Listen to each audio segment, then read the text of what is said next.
Terima kasih kepada Bapak yang mewakili Wali Kota Tarakan yang telah berkata pada acara yang ke-8, yaitu hikmah Maulid Nabi Muhammad Sallallahu Alaihi Wasallam, yang insya Allah akan disampaikan oleh Ketua Majelis Tahkim Dewan Pimpinan Pusat Penyiar Sholawat Wadiyah, yaitu Al-Mukarram Bapak Kiai Haji Muhammad Jazuli Yusuf.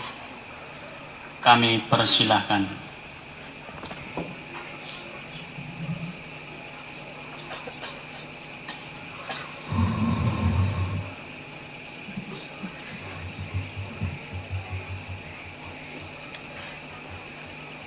Assalamualaikum waalaikumsalam warahmatullahi wabarakatuh.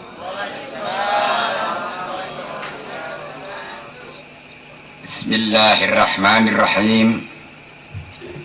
Alhamdulillahilladzi huwal ahad al-wahidus samad yahdi lirrasyad bi khairi khalqika syafi'ul umami ya rabbana sholli alaihi sallimi wal ali gharikna fi bahril wahdati fi kulli halin daiman wasyati. Ya Rabbana ya dzal ula ya dzan nawal ya dzal jalali wal jamali wal kamal. Anta raufun wa rahimun wa ghafur wa ana dhulumun wa jahulun wa kafur wa laysa lana illa azimu fadlika wa ma lana illa azimu afika faghfir lana ya Rabbana waftah lana faghfir lana wa rabbina. Ya ayyuhal ghawthu salamullah alaika rabbini biiznillah wa'ngdur ila ya sayyidi binadrah wasilatin li hadratil aliyah amma ba'd. Hadratil kurama, para bapak-bapak alim ulama, kiai, masyayikh wal asyatid yang saya hormati, para bapak-bapak penjabat baik dari sipil maupun non sipil yang berkenan hadir, khususon Bapak Wali Kota atau yang mewakili berserta para anggota musbida dan musbika yang saya muliakan, para pimpinan penyiar Swategitiah tingkat Kabupaten Tarakan yang baru dilantik yang saya muliakan, hadirin hadirat minal muslimin wal muslimat wa minal wahidina wal wahidiyat, adakumullah, termasuk para bapak-bapak semua agama apa saja yang berkenan hadir yang saya hormati. Dalam kesempatan menikah ini pertama-tama kita panjatkan rasa syukur kita ke hadirat ilahi wa rabbi dengan ucapan alhamdulillahi rabbil alamin, yang mana kita pertama masih diberi kesempatan hidup sampai detik ini, dan juga diberi kesempatan untuk bisa hadir saling bersilaturahmi, bertatap muka, bermuajah bersama dalam satu majelis yang mubarak. Mudah-mudahan kehadiran kita bersama di dalam acara Maulid Nabi Muhammad Sallallahu Alaihi Wasallam, sehingga merupakan satu bentuk majelis yang mubarak ini, betul-betul jadilah majelis yang diridhai oleh Allah Subhanahu Wa Taala wa Rasulihi Sallallahu Alaihi Wasallam. Sanjungan sholawat salam barokah mudah-mudahan tidak ada henti-hentinya selalu dilimpahkan kepada junjungan kita Nabi besar Muhammad Sallallahu Alaihi Wasallam, kepada keluarga dan para sahabatnya, dan umumnya kepada para jamil anbiya wal mursalin alaihimussalatu wassalam.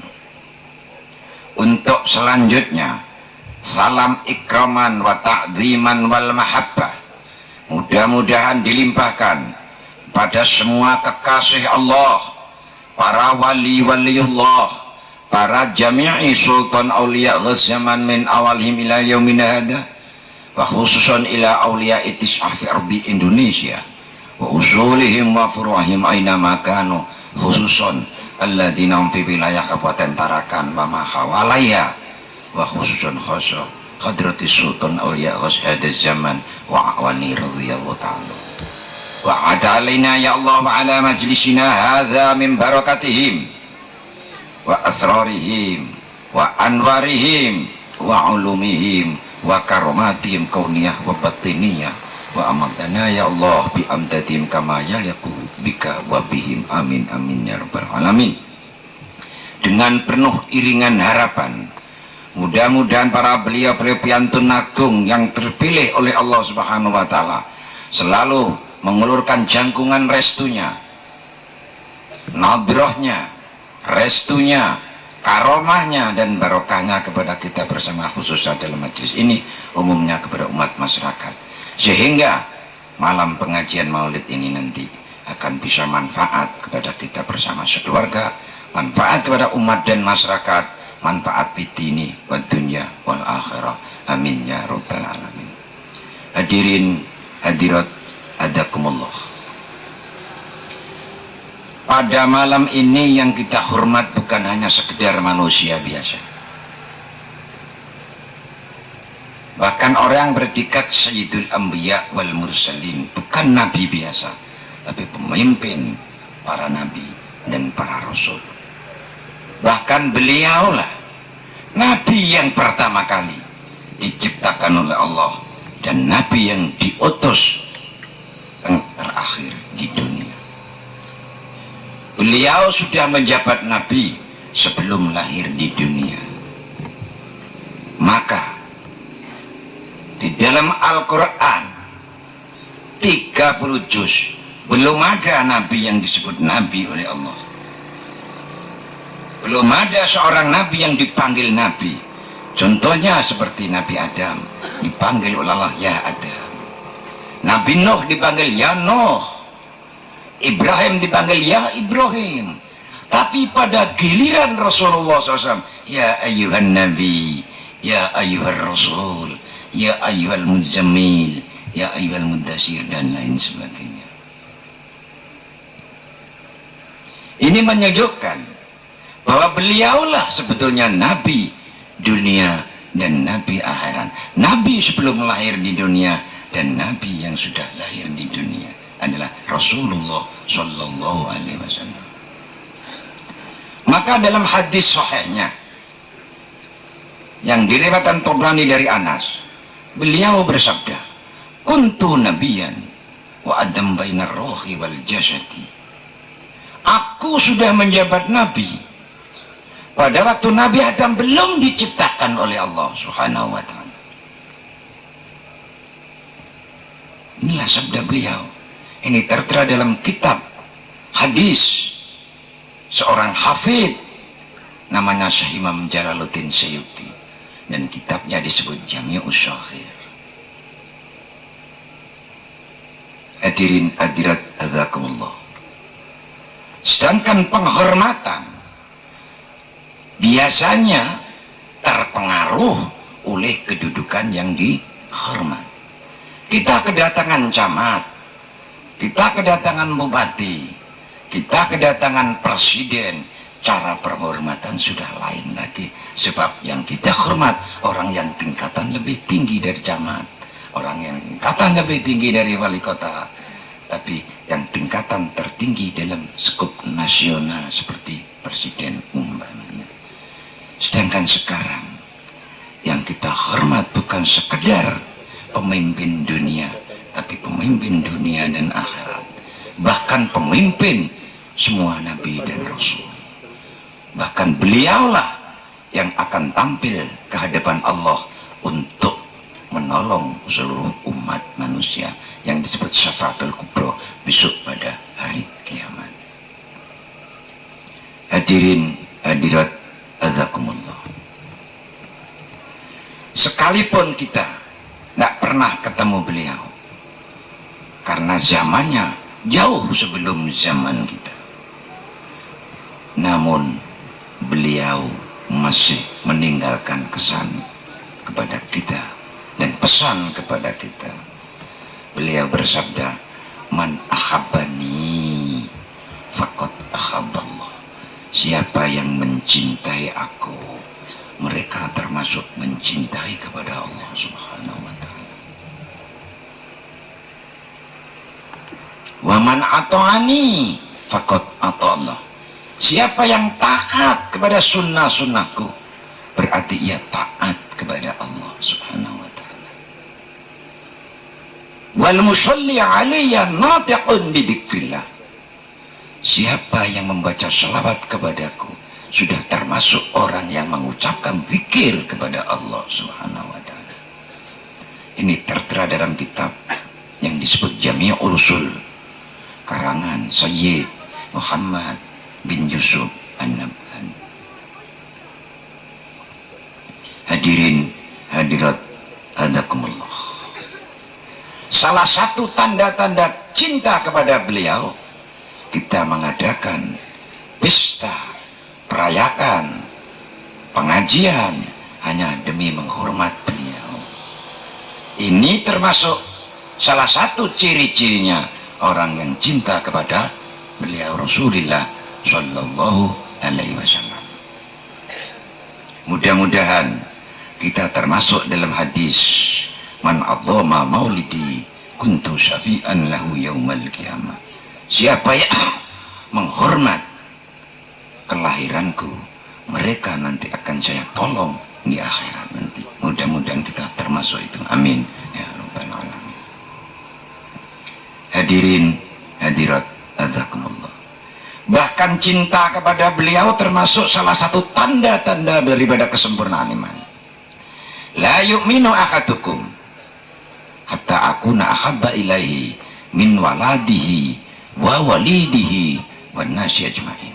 Ini dalam hadis sahih juga yang diriwayatkan Imam Nasa'i, Ibnu Majah, Abu Dawud dari sahabat Anas. Artinya tidak bisa dikatakan sempurna iman seseorang mukmin selama belum mencintai aku melebihi dari cintanya kepada semuanya, kepada manusia yang lain, kepada anak.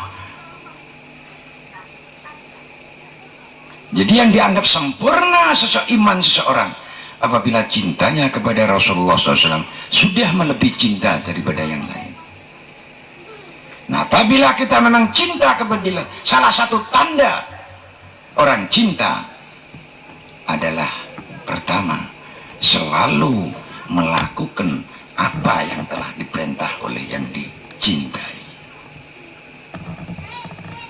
Dalam arti menghidupkan sunnah Rasulullah Sallallahu Alaihi Wasallam, sebagaimana yang diterangkan dalam hadis yang diriwayatkan Imam Syafi'i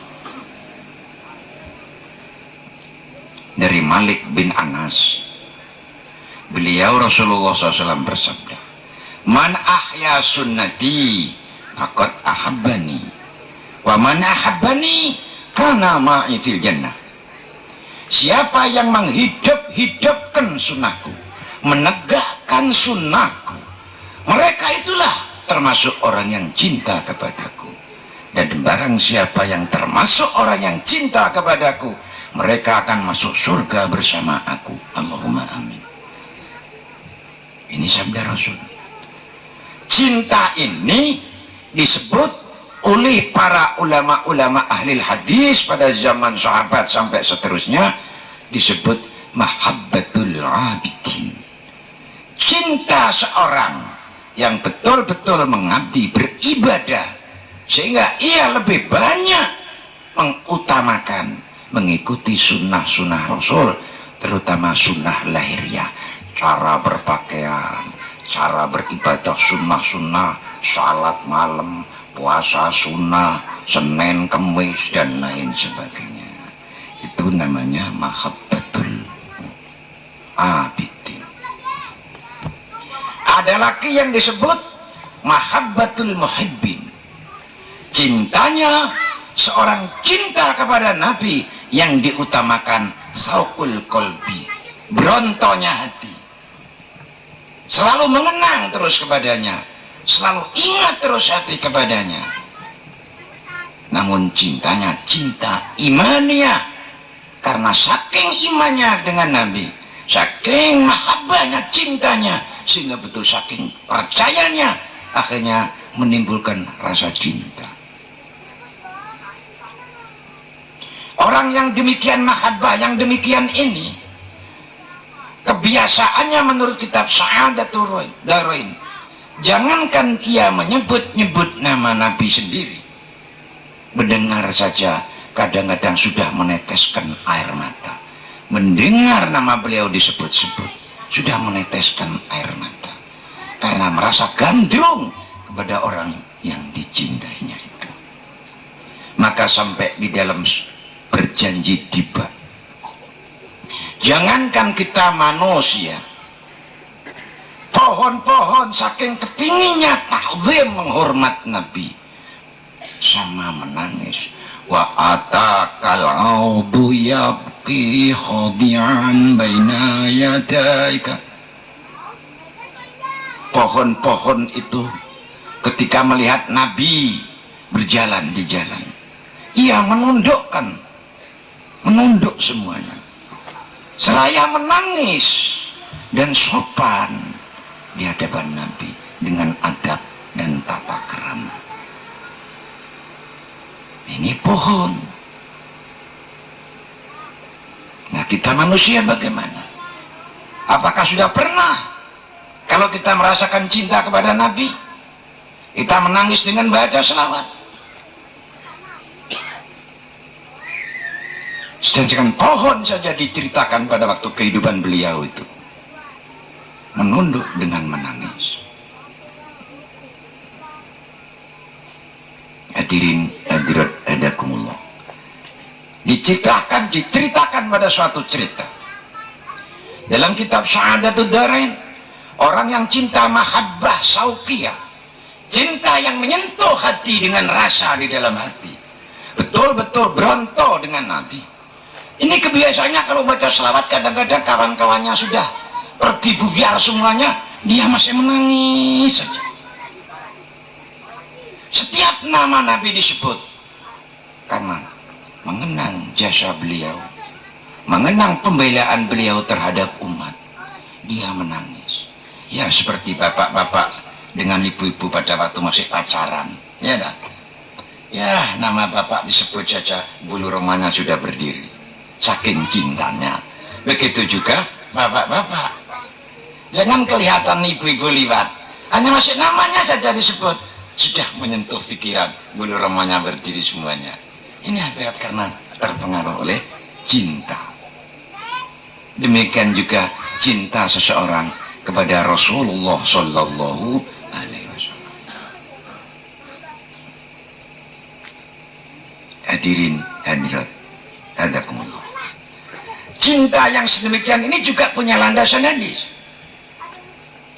Di dalam hadis yang diriwayatkan oleh Imam Bukhari dan Imam Muslim, pada suatu hari di Madinah itu ada hujan rimis-rimis. Akhirnya Nabi berlindung di Masjid Madinah bersama sahabat Anas. Datanglah seorang dari kampung yang disebut orang Badui. Dia ikut masuk masjid. Kebetulan setelah tahu Rasulullah SAW di dalam masjid, ia mendekat dan bertanya. Bukan masalah pahala yang ditanyakan kepada Nabi pada masa itu. Orang Badui bertanya, ya Rasulullah, mata syama.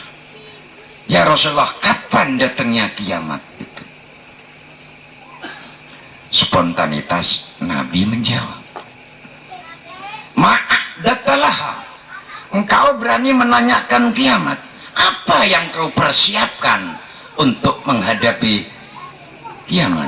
Dengan sanggup apa persiapan Anda untuk menghadapi kiamat? Laki-laki tersebut menjawab, ya Rasulullah, karena saya ini orang desa, pekerjaannya pekerjaan keras, menggunakan tenaga. Ma'adatulah min kasroti sholat. Aku menyiapkan sangu kiamat, tidak banyak melakukan sembahyang sunnah, hanya wajib. Sunnah yang muakkadah saja yang saya lakukan.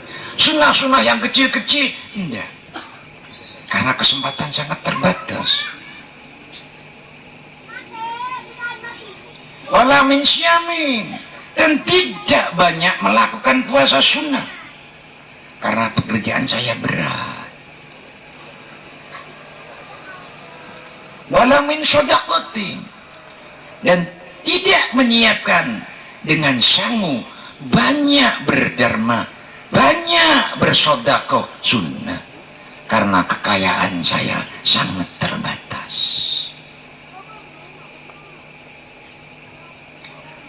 Tapi kusiapkan untuk menghadapi kiamat bihubbillah wa rasulihi sallallahu alaihi wasallam, dengan cinta kepada Allah dan cinta kepada Rasulullah sallallahu alaihi wasallam. Seketika itu Nabi mengangkat tangan, diletakkan di atas pundak laki-laki tersebut. Anta ma'aman ahbabta, engkau nanti di akhirat akan berkumpul sama orang yang engkau cintai. Berarti kumpul dengan Nabi. Seketika itulah menurut hadis yang diriwayatkan Imam Muslim, sahabat Anas berkata, ma farahtu ba'dal Islam asatu farhan ila min qaulin nabi anta ma'aman ahbabta fa uhibbullah wa rasulahu wa Abu Bakar wa Umar wa in lam a'mal bi a'malihim. Saya selama menjadi remaja Islam belum pernah merasakan senang gembira sebagaimana senang saya mendengar sabda Nabi, engkau akan kumpul dengan yang kau cintai. Seketika itulah aku melatih hatiku untuk cinta kepada Allah, cinta kepada Rasulullah SAW, cinta kepada sahabat Abu Bakar, cinta kepada sahabat Umar, sekalipun aku belum bisa meniru amal perbuatan mereka. Ini yang disebut mahabbatul muhibbi, rasa cinta yang mendalam ke lubuk hati. Di antara dua cinta ini, maka wahidiyah untuk lebih mudah, lebih mengajak banyak masyarakat yang secara umum, bukan hanya kiai saja, sehingga memilih masyarakat diajak untuk meningkatkan cinta kepada Nabi dengan cinta yang meresap di hati.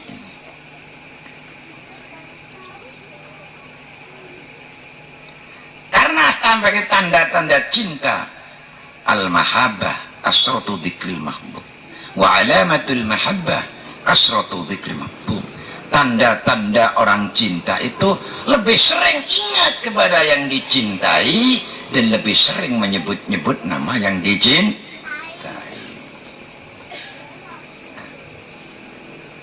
Agar supaya manusia, masyarakat secara umum, untuk lebih meningkat rasa cintanya kepada Nabi, dilatihlah oleh Waqidiyah untuk lebih banyak menyebut-nyebut nama Nabi dengan memperbanyak bacaan sholawat. Berarti memperbanyak hubungan kepada Rasulullah SAW. Dalam bahasa Jawanya, trisno jalaran songko kulino. Hadirin hadirat hazakumullah, ini antara lain. Karena dalam ajaran Waqidiyah tadi diterangkan ada ajaran, berarti ilmu. Mengapa Waqidiyah disebarluaskan tanpa pandang bulu dan golongan? Karena Waqidiyah menyebarkan bacaan selawat dan ilmu Waqidiyah.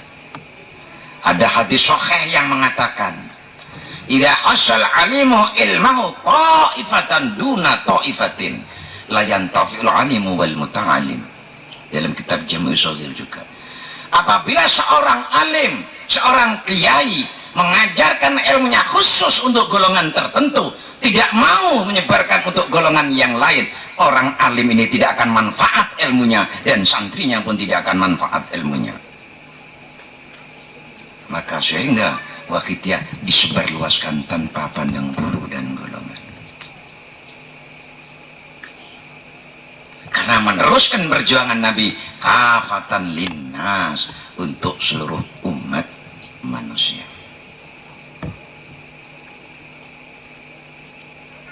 Hadirin hadirat azakumullah. Maka sampai dalam Bukhari kan ada juga hadis, ya ayyuhal qurra, wahai ulama-ulama, istaqimu, luruslah kamu. Wa in akhadtum shimalan aw yaminan man ladzi yu'tamanu 'ala wajhil ardi. Wahai ulama-ulama, luruslah kamu demi kebenaran. Kalau kamu masih menengok ke kanan, menengok ke kiri, memihak kanan, memihak kiri, siapalah manusia yang akan dipercaya oleh Allah di atas bumi ini?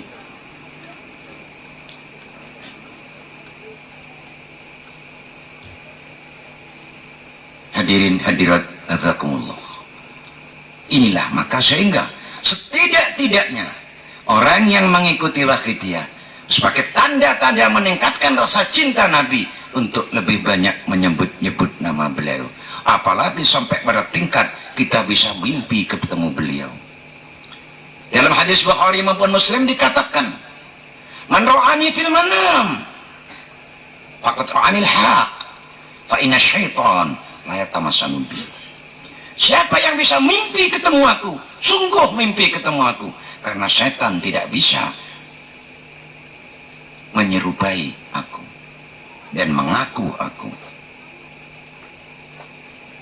Dalam hadis yang lain yang diriwayatkan oleh Imam Baihaqi, ada hadis Nabi, la yadkhulun nar an ra'ani fil manam.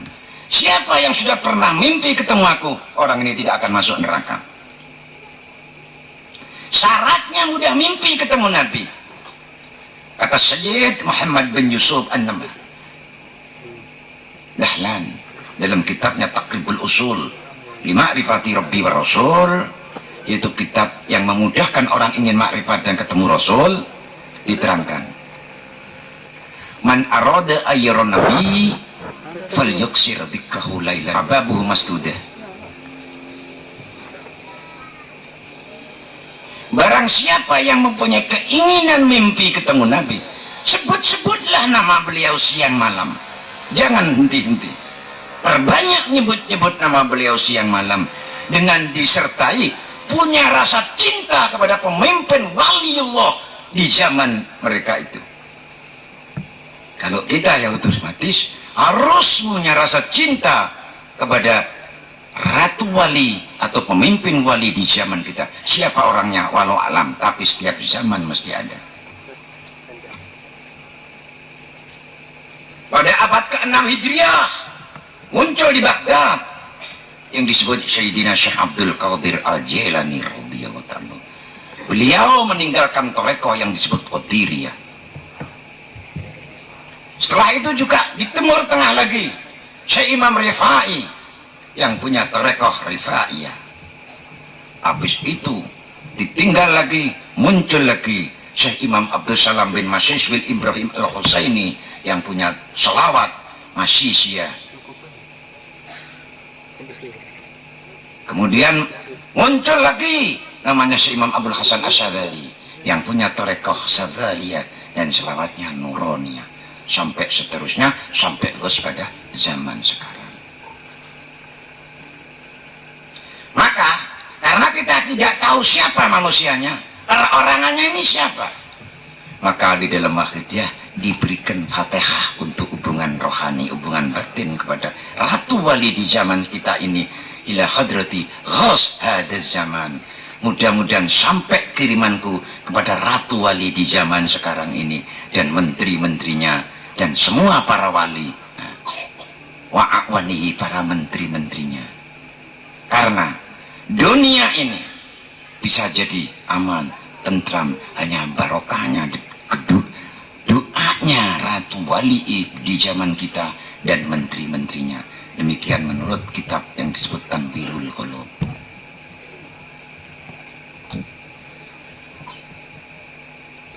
Maka dalam Al-Fatihah Fatihah kepada Nabi, Fatihah kepada Ratu Wali zaman kita yang disebut Qasyadah Zaman, dan para menteri-menterinya, akhwannya. Yang kitab-kitab yang menjelaskan hal-hal yang seperti ini, antara lain kalau ada kiai, ada ustadz di sini, catat kitab Al-Yawaqit wal Jawahir karangan Syekh Imam Abdul Wahab Syaruni, kitab Al-Ibris karangan Syekh Imam Ahmad Al-Mubarak, Jami'ul Usul